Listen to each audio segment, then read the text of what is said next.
E aí, bora falar de um assunto que, olha, dá um nó na cabeça de muita gente: dirigir sem ter habilitação.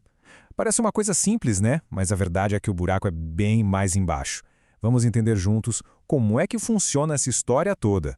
A pergunta que todo mundo se faz e que a gente vai responder aqui é essa: uma única mancada ali de dirigir sem carteira pode mesmo gerar duas multas diferentes? A resposta, olha, pode surpreender. Para começar, vamos pelo mais fácil, o cenário mais comum. Imagina a cena: uma pessoa está dirigindo o próprio carro, a própria moto, mas não tem habilitação. E aí, o que acontece nesse caso? Bom, nessa situação, o Código de Trânsito Brasileiro vai direto ao ponto.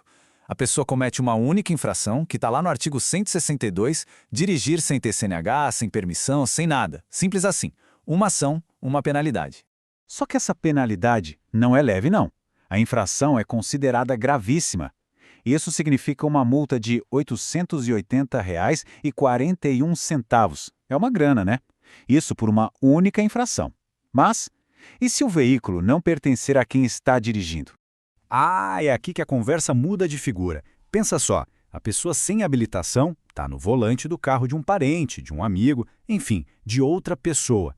A situação se complica e muito. É exatamente nesse ponto que aquela única ação de dirigir sem CNH pode gerar não uma, mas duas multas. A grande questão é, para quem vai essa conta? Quem são os responsáveis por essas duas penalidades?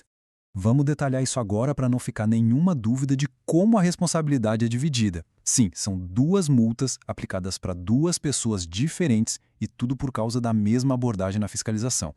Agora, olha só que interessante essa divisão. O condutor, a pessoa que estava dirigindo, leva a multa do artigo 162, aquela que a gente já viu, de R$ 880. Como não tem CNH, não tem como lançar ponto, certo? Agora, o dono do veículo, ele recebe uma segunda multa, também gravíssima, no mesmo valor, por ter permitido ou entregado o carro para alguém não habilitado. E além da multa, o proprietário ainda leva 7 pontos na carteira. E aqui vem o pulo do gato.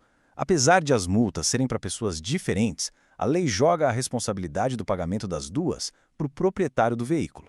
É claro que ele pode combinar de cobrar do motorista, mas, para o Detran, a dívida toda é dele. E quem acha que a história acaba nas multas, se prepara. Porque dependendo do que acontece, a situação pode escalar e deixar de ser só uma infração de trânsito para virar um crime de verdade. E isso vale tanto para o condutor quanto para o dono do carro. Existe uma diferença enorme aqui. Para o condutor responder por um crime, precisa ficar provado que ele dirigiu de um jeito perigoso, sabe? Gerando um risco real de dano. Já para o proprietário, a coisa é bem mais séria. O simples fato de entregar a chave do carro para alguém sem habilitação já é o suficiente para configurar o crime. Não importa se a pessoa dirigiu com cuidado ou não. Esse conceito tem até nome no direito e já foi confirmado pelo Superior Tribunal de Justiça. É o chamado crime de mera conduta. Ou seja, a própria conduta de entregar o veículo já é o crime. Não precisa acontecer nada de ruim para que o proprietário seja responsabilizado criminalmente. Então, vamos organizar essa escadinha de problemas. Tudo começa com a infração de dirigir sem CNH. Se o carro for de outra pessoa, pimba, segunda multa, para o dono. Se o motorista gerar algum perigo, ele comete um crime. E para o dono do carro, o simples ato de permitir já é um crime automático. Uma bola de neve de consequências. Então, resumindo a ópera, se o carro é seu e está no seu nome, uma multa. Se for de outra pessoa, 2 multas. E o proprietário leva 7 pontos e a obrigação de pagar tudo. E o mais pesado de tudo, os dois podem responder por crime. Só que a lei é bem mais dura com o dono do veículo que entrega a chave na mão de quem não pode dirigir. Fica aí a reflexão. Conhecer as regras não é só para evitar multa, é sobre entender a responsabilidade que a gente tem na rua, seja dirigindo ou seja como dono de um veículo. Inscreva-se no canal e ative o sininho para dominar seus direitos no trânsito e saber exatamente como se defender. Até a próxima!